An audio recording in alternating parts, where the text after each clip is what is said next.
Saludos a todos nuestros seguidores cibernautas.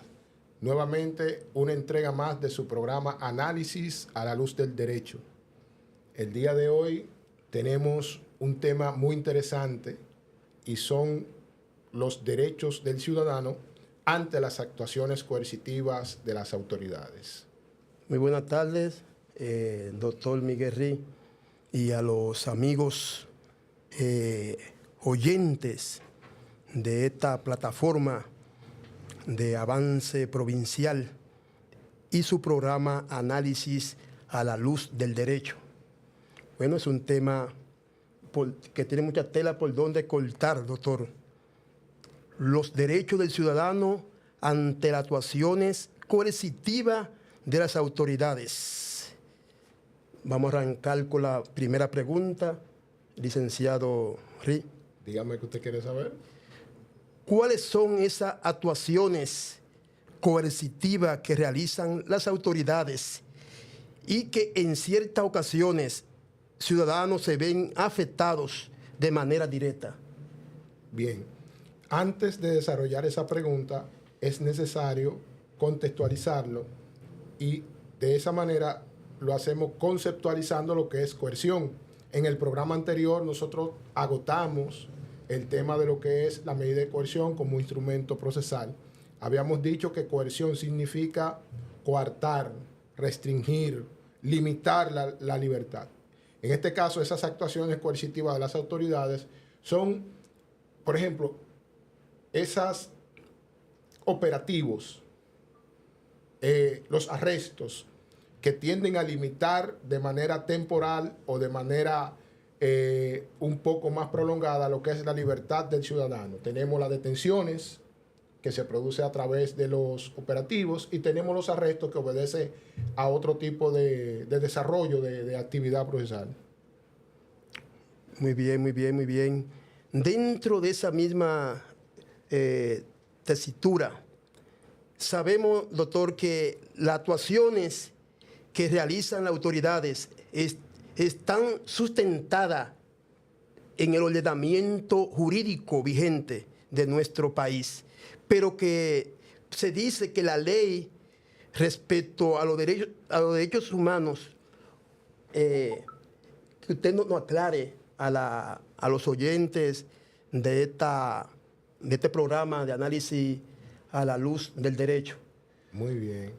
Entendí de la pregunta de que las autoridades realizan sus actividades conforme a lo que establece la norma y establecen las leyes. Correcto. Incluyendo esas instituciones tienen sus leyes orgánicas.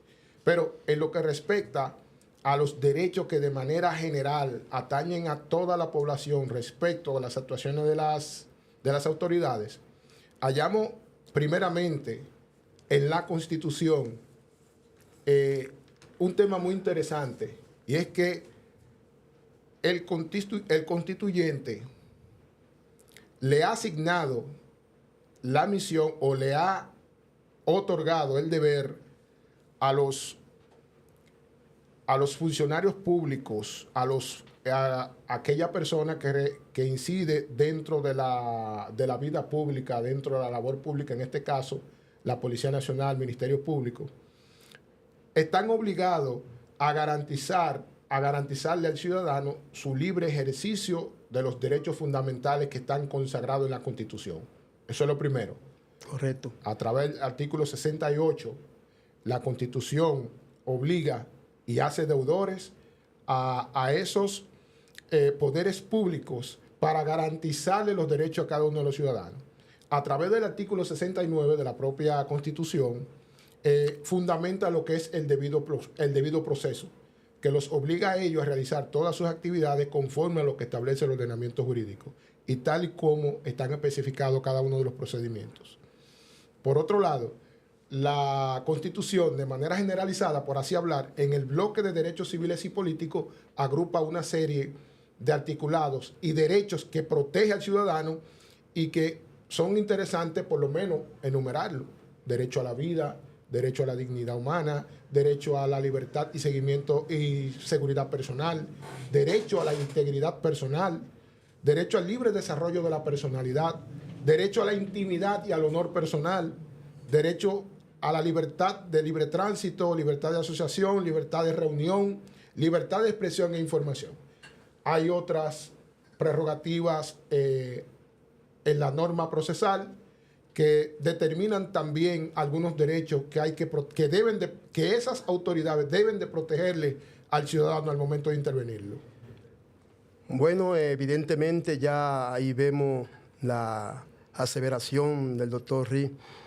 Otra pregunta que también se hace la población en sentido general, que quisiera que usted puntualice bien, de manera puntual, dicho sea de paso, díganos cuáles derechos le asisten a un ciudadano ante una detención.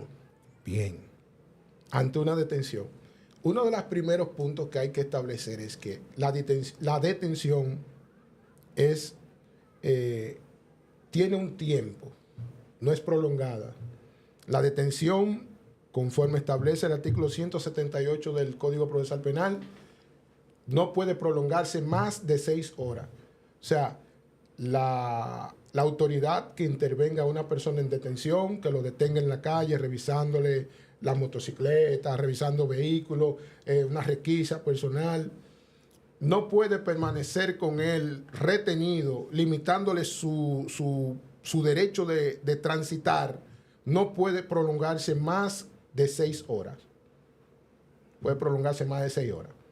La detención proviene de actuaciones que el Código Procesal Penal le atribuye esa función a lo que es especialmente el Ministerio Público y a la Policía Nacional y a cualquier agencia que realice labores policiales, no solamente a la policía, cualquier agencia que realice labores policiales. Recuérdate que para la frontera están organismos de verificación de contrabando y ese tipo de cosas, y ellos tienen algunas actuaciones que son similares a las de la policía, y esta ley aplica también para ellos y también aplica para ciertos infractores. La detención proviene de registros de personas, que pueden ser registros individuales, registros colectivos, y hay también registros de locales públicos, que casi siempre al haber muchas personas ahí dentro, se realizan registros. Dentro de esos registros hay reglas que la autoridad actuante debe de cumplir y debe de protegerle esos derechos a ese ciudadano que interviene. Por ejemplo, en un registro de personas, si está rodeado de otras personas más, la persona, el ciudadano, tiene derecho a ser registrado de manera individual, aparte. Correcto. Eso uno. Número 2, antes del ciudadano ser intervenido, la autoridad debe de informarle primero que lo va a requisar. Y la duda que tiene, o sea, darle los motivos del por qué lo va a requisar. Tengo duda de que entre tu pertenencia haya algo. Todo eso a la vez de la autoridad poder recabar cualquier tipo de elemento que pueda servir de prueba para determinar de que esa persona ha cometido o está por cometer un delito, dependiendo la materia en que estemos trabajando. Otra de los derechos que tiene ese ciudadano en una detención es que la autoridad debe también de advertirle que debe de exhibir lo que tiene entre sus pertenencias, entre sus prendas y su ropa. El ciudadano tiene derecho él mismo a entrarse las manos y revisarse los bolsillos y sacar todo. Yo no tengo nada, lo que tengo aquí no es nada que me comprometa. Se viola mucho esa parte, doctor. Sí, y hay una parte importante en esa que usted dice. El agente actuante debe de respetarle el pudor y la integridad personal al ciudadano en ese momento. O sea, no puede palparle partes íntimas, ni obligarlo a que se desnude en frente de nadie. Ahí está incurriendo en una violación flagrante de derechos fundamentales, como es el derecho a la intimidad personal, derecho a la dignidad humana. La dignidad nuestra Constitución protege la dignidad humana desde su propio preámbulo, y en todas partes se hace mención de la protección de la dignidad del hombre, de los derechos de la persona y la dignidad humana. La dignidad de la persona, refiere ahí. Muy bien, muy bien. Esa parte que usted aclara a la población que nos sigue en este programa Análisis a la Luz del Derecho. Otra pregunta podemos también en esa tesitura, licenciado Ri, ¿Qué establece la ley respecto a los derechos de un ciudadano que se encuentra ya arrestado? Ya está arrestado el ciudadano. ¿Qué establece la ley? Ya no está detenido, la detención fue momentánea. Ahora, el arresto, para contextualizar a nuestros seguidores, el arresto proviene de la ejecución de una orden judicial. Correcto. O puede provenir de un hecho en flagrancia. O sea, ese ciudadano es sorprendido cometiendo un ilícito, o acabó de cometer un ilícito, o se disponía a cometer un ilícito, fue sorprendido en flagrante delito y fue apresado por las autoridades. Ya ahí comienza un arresto y hay que desarrollar algunos pasos procesales, para poder cumplir con los requisitos de ley. Pero existe también el arresto que proviene de una ejecución de una orden judicial. Esa orden judicial puede ser una orden de arresto o puede ser una orden de allanamiento, y dándose al lugar un hallazgo en medio del allanamiento, el Ministerio Público entonces dispone u ordena que esa persona sea puesto en arresto ya por haberse ocupado algunos elementos que estaban vinculados a la investigación que se había iniciado y que fue de donde vino esas órdenes judiciales.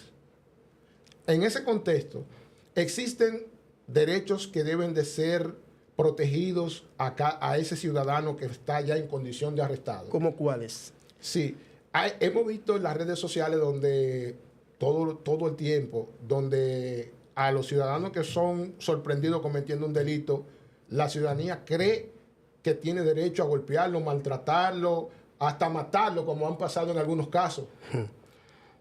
Pero es ahí donde se da que un victimario o un infractor o un criminal ha de convertirse en víctima, ya que la ley en todo su espectro en nada establece que a un delincuente, que a una persona, a un infractor o a alguien que haya cometido un delito, haya que maltratarlo o haya que matarlo. La ley establece aplicación de una sanción penal, pero no habla de apremio corporal, no hay golpe, no hay nada, no establece eso. Entonces, la persona que incurre en eso lo que hace es que viola la ley en favor del agresor que previamente había violado la ley. Pero a todo esto te digo que hasta el más vil de los criminales tienen derechos. Tienen derechos. Inclusive cuando está bajo arresto. Existe, aparte de los derechos generales que habíamos mencionado, del bloque de derechos civiles y políticos, derecho a la vida, derecho a la dignidad, derecho a todo eso, esa persona cuando se encuentra bajo arresto, goza también de esos derechos. Pero hay derechos puntuales que les asisten en ese momento, como son lo que establece el artículo 40 de la Constitución y también se recogen en el artículo 95 del Código Procesal Penal, que son, por ejemplo, a ser informado del hecho que se le atribuye.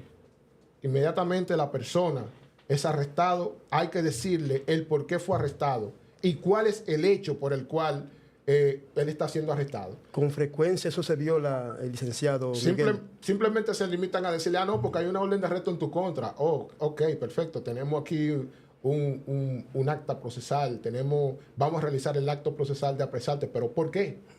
No me ha contestado el por qué. Pasa muchos casos en lo que hemos atendido de que 26, 32 horas después que la persona fue arrestado, es que a nosotros, los representantes legales, los que lo vamos a asistir de manera legalmente, es por voz volada que nosotros no entendemos el por qué la persona está formal y realmente arrestado. Sabemos que está preso, sabemos que lo tiene tal departamento, pero nunca nos dan a conocer los detalles del por qué esa persona está arrestado. Es en las medidas de coerción o en los pasillos del Palacio de Justicia que uno rápidamente, por habilidad, se apropia de cualquier documento y viene a ver el por qué la persona está realmente presa. Siendo eso, dando esa ocasión a que realmente continuamente se vive violando ese precepto procesal, informarle por qué está detenido. Otro de los derechos que tiene la persona arrestada es recibir durante su arresto un trato digno. Trato digno. Limitarse. O sea, esa persona después que fue puesto bajo custodia, no le puede picar ni un mosquito. Ahí a continuación iba la siguiente pregunta mía, doctor. Sí, pero... Que debe elaborársela. ¿O usted quiera acotar alguna...? Acotar esta... adelante. Porque hay más cosas que ellos tienen que ver. ¿O es puntualizado con esta misma? No. Adelante. Bien, hay algo importante que casi nunca lo hacen. Y es que la persona que está arrestada debe de conocer la identidad de la persona que lo ha arrestado. Sobre esto hemos visto dentro del legajo probatorio que presenta el Ministerio Público en su solicitud de medida de coerción, casi siempre presenta actas de arresto y actas de registro de personas, que es ahí donde siempre el imputado conoce cuál fue la persona que lo arrestó, que para la ley lo arrestó esa persona que firma ahí, pero el imputado casi nunca se da cuenta, porque los miembros actuantes, ninguno toman estas previsiones de decir quién fue que lo arrestó, dar su nombre. Pero la ley lo establece, no es que solamente el imputado puede decirlo, es que la ley expresamente lo exige. Otro de los derechos es ser asistido desde el primer acto del procedimiento por un defensor de su elección. Correcto. La persona, el imputado, tiene derecho. Desde que está preso, tiene derecho a recibir las atenciones de su representante legal, de quien lo va a asistir de manera legal y mantener un contacto continuo. Y hemos visto hasta en las redes sociales donde hay muchas incidencias con miembros de la Policía Nacional, con abogados, por el tema del abogado exigir ver a su cliente para darle una continuidad a cualquier gestión o diligencia que vaya en beneficio de la defensa de su cliente.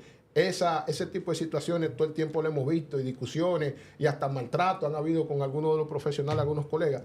Pero es parte de lo que establece la ley, de las prerrogativas que le establece la ley como derecho a un imputado. Eso se ha convertido, Miguel, en el pan de cada día, esa violación a los derechos del ciudadano en la hora más crítica, que es el arresto, cuando una persona se ve privado de sus libertades, se siente de manera... frustrado, lo amarran, lo quieren atar de pie y mano y también quiere atarle la boca. Y aún así, entonces, cuando están ya en el destacamento, entonces a sus familiares no le dan la información que amerita. Incluso agentes que están ahí, que son llamados agentes del día, oficial del día, le dicen a los familiares que deben buscar un defensor público, que ellos no tienen acceso a ver a su víctima. Señores, a su familiar ya arrestado, porque está privado de sus quehaceres. Pero ¿sí? Parte de los derechos que tiene ese imputado, como dice aquí la ley, es que tienen derecho a comunicarse de modo inmediato con sus familiares. Una persona que se encuentra encerrado en una celda preventiva, ¿de qué manera puede salir a la calle a comunicarse? Si los familiares llegaron a conocer mínimamente, deben de permitirle verlo. Sí, yo estoy bien, yo estoy vivo, llama a mi abogado, comunícate con alguien, que mira que estoy aquí evidentemente preso. Debe ser así. Pero impiden totalmente el contacto con el imputado. Eso sucede mucho en los diferentes cuarteles, destacamentos, región de aquí de nuestro país. Es lamentable. Hay un dato muy interesante. Dígame, doctor. Y eso nosotros lo vemos que 100% los juzgadores en el momento que se da lo permiten y lo hacen. Inclusive cumplen con esta parte. Y es que dice que el imputado tiene derecho a no autoincriminarse.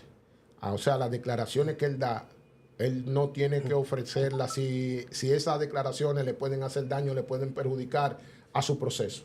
Inclusive los jueces, al momento de darle la palabra al imputado, siempre le hacen esta advertencia. Usted tiene derecho a no autoincriminarse, no tiene derecho a no opinar en contra suya, a no dar declaraciones en contra suya. Ese es su derecho. ¿Va a hablar? Sí, ok. Pero vemos que inclusive cuando los conducen detenidos, se viola un derecho fundamental increíble, y es que son entrevistados sin la presencia de su abogado de su elección. Ellos le sientan a una persona ahí que ese imputado desconoce que sea abogado o no sea abogado, le hacen 2 o 3 preguntas, y la primera pregunta que le hacen arriba es: ¿está de acuerdo de que se realice esta entrevista con su abogado? Pero él no conoce a la persona que tiene al lado y dice que es abogado. Ay, Dios. Eso lo vemos continuamente. Eso lo vemos continuamente. En los pasillos de los palacios de justicia y en los cuarteles. Dice también que el imputado tiene derecho a reunirse con su abogado en estricta confidencialidad. Y yo te pregunto, ¿en qué parte del cuartel puede un imputado hablar con su Cliente. o sea, un imputado puede hablar con su abogado? ¿En qué parte? ¿Dónde? ¿Dónde hay privacidad? No están adecuadas las cárceles de Las aquí. condiciones no de esos lugares no es para darle cumplimiento a estas disposiciones legales. Entonces, ya que usted enfoque esa parte, entonces, ¿cuál sería el lugar adecuado de ese imputado para manifestarle a su defensor? Bueno, te digo que la ley, yo me apego a lo que establece la ley. Debe reunirse con su defensor en estricta confidencialidad. Ya el lugar tiene que establecerle los organismos, pero deben de cumplir con esta parte. Lo que traemos también a colación es eso, que no existe la estructura que le permita al imputado gozar de todo esto o disfrutar o hacer uso de todos estos derechos. Y las autoridades son las que están obligadas a crear la condición. Por ejemplo, dentro de ese mismo artículo, habla que esta lista de artículos que yo he mencionado no es limitativa. No.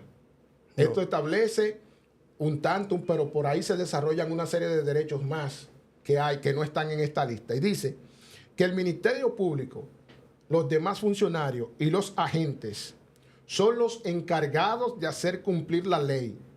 También vincula a los jueces, también lo menciona a los jueces dentro de ese listado. Dicen que tienen la obligación de hacer saber al imputado de una manera inmediata y comprensible cuáles son sus derechos. Hablamos que en medio de los arrestos no le es leída la cartilla de derechos fundamentales. Al momento del arresto, ningún policía le lee los derechos que tiene ese imputado. Y todavía lo conoce porque es de público conocimiento, porque están en la ley. No le dan cumplimiento ni le dan seguimiento para que así sea, ni el Ministerio Público ni la policía. Yo diría... Entonces, para terminar esta idea, escúchame, establece que el Ministerio Público, los funcionarios, los agentes y los jueces tienen la obligación de procurar salvaguardar la efectividad de cada uno de estos derechos.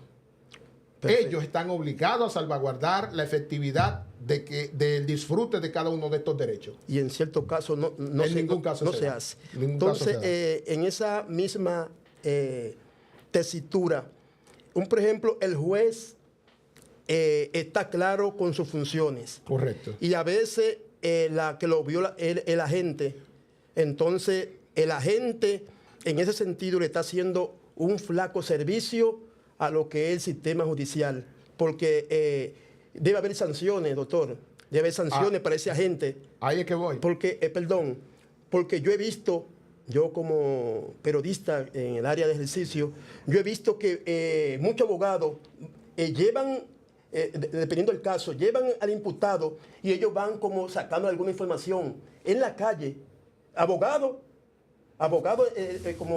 como asesorándose, porque no tuvo tiempo, dicho sea de paso, lo que usted decía ahorita, al no tener tiempo en el cuartel donde está él recluido, entonces cuando lo sacan, él quiere ir con esa arma allá al tribunal, pero no le escuchan. No le escuchan. Entonces, eso sucede en diferentes actuaciones. Mire, en relación a lo que usted establece respecto a que debe haber sanciones, en una de las partes finales del artículo 95 que he estado diseminando, establece que el funcionario, el agente, que vulnere, permita o instigue el atentado o violación de cualquiera de estos derechos es responsable y sancionable de acuerdo a lo establecido por la ley.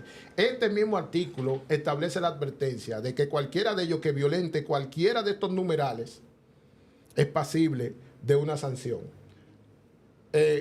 Pasa que el pueblo, nuestra comunidad, no conoce sus derechos. No ha escuchado de una fuente clara, sencilla, desinteresada, cuáles son sus derechos.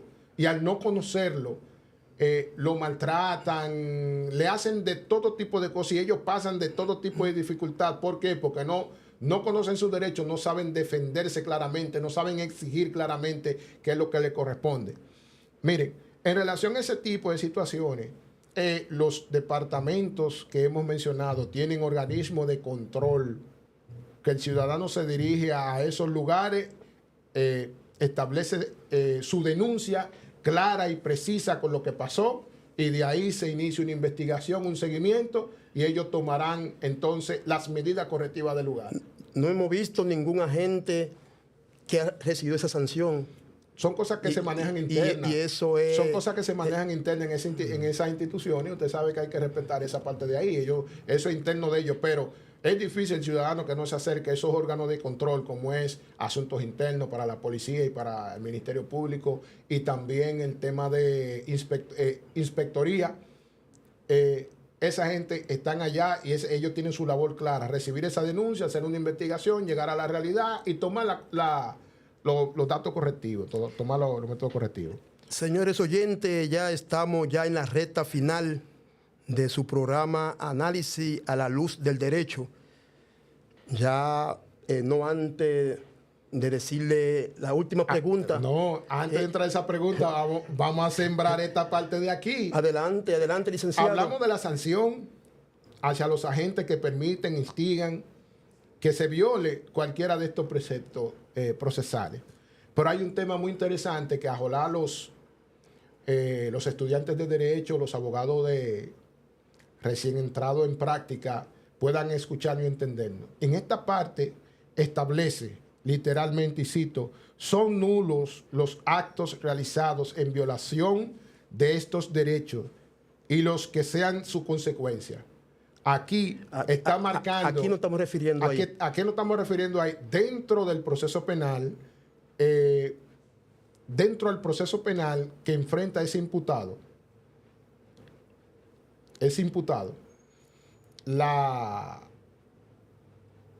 todos los actos que se hayan realizado, las actuaciones, las diligencias que haya realizado la policía y el Ministerio Público, si violó uno de estos preceptos, el abogado defensor de él puede invocar esta parte de aquí de este artículo para anular esa actuación y tratar de, por vía de consecuencia, todo lo que se haya hecho salga nulo. Esto es lo que nosotros conocemos en el tema de las pruebas, la teoría del fruto del árbol envenenado, porque dice, son nulos los actos realizados en violación a estos derechos y los que sean su consecuencia. Es la base fundamental de esa teoría, la teoría del fruto del árbol envenenado. Ahora sí, mi estimado. Que cada conocedor del derecho debe conocer esa arma. Claro, esa es parte del derecho probatorio. Eso es así. Señores, ya estamos en la recta final, como le decía anteriormente, de su programa Análisis a la Luz del Derecho en la plataforma de Avance Provincial que dirige el predilecto colega Santo Castro. Doctor, esta pregunta capicúa o no puede quedarse, ya concluyendo este programa.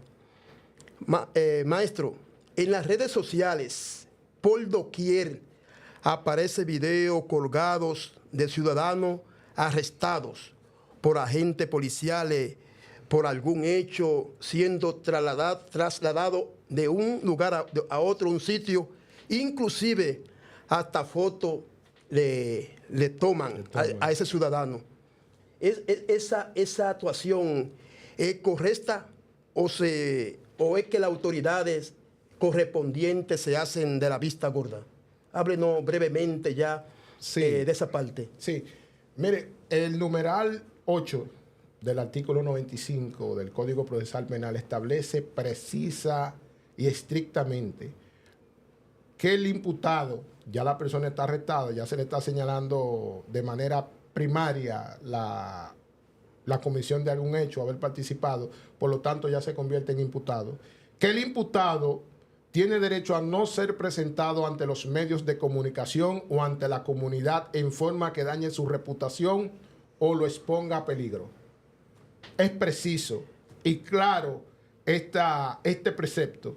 Y dice más abajo, reitero, las sanciones que establece este artículo para los funcionarios que permitan esto. Se viola con mucha frecuencia, licenciado. Y que son nulos todos los actos que se construyen a partir de ahí. Si iniciando el arresto, ya lo están presentando en la televisión y en los medios de prensa y en las redes sociales, los abogados defensores que hagan su trabajo y sepan fundamentar. Ellos saben lo que le estoy diciendo. Esto es una violación de derechos fundamentales profunda. Esa persona tiene derecho al libre goce de su personalidad, derecho a la integridad personal, libre desarrollo de su personalidad. Que es un delincuente, que hizo, que esto y que lo otro. Para la ley, él será culpable cuando destruyan la presunción de inocencia que lo reviste a él desde el primer momento del proceso hasta el final. O sea, cuando el juez dicte una sentencia determinando que él es culpable de haber violado tales artículos, entonces él es culpable, pero aún mantiene la presunción de inocencia, porque hay que agotar otro proceso con esa sentencia. Hay que llegar hasta las últimas consecuencias, que no solamente para con una sentencia condenatoria, sino que hay que seguir migrando hacia otros niveles para conseguir que esa sentencia se mantenga así. Solamente así esa persona puede ser mostrado claramente ante los medios. Mientras tanto, es inocente y la presunción de inocencia se mantiene. Es cierto caso muy violatorio, porque en su mayoría de veces es el defensor de esa persona, de ese imputado, es que lo expone a que la prensa lo cuestione a su cliente. Entonces, estamos en esa parte huérfano, en conocedor de eso. Ya lo sabe. Sí. Aparentemente sí. Y a veces conocen esa herramienta que no pueden poner a su cliente ante el escrutinio de la... Esa es la expresión. Al final son los jueces quienes determinan, la ley quien establece los fundamentos. Doctor, se acabó el tiempo. Bien, en televisión a veces uno se lleva del gusto, sí, del entusiasmo del momento. Yo te aseguro que este tema va a resultar muy interesante y lo que nos observan van a querer que sigamos desarrollando más, pero eso lo dejaremos para otros programas. Son media hora. El tocayo Santo Castro dijo que media hora al principio no es suficiente, y más tratando estos temas. Señores, muy buenas tardes. Gracias por su atención. Y no se pierdan su programa Análisis de la Luz del Derecho de 4:30 a 5 de la tarde. Buenas tardes. Tú tienes problemas. Sí,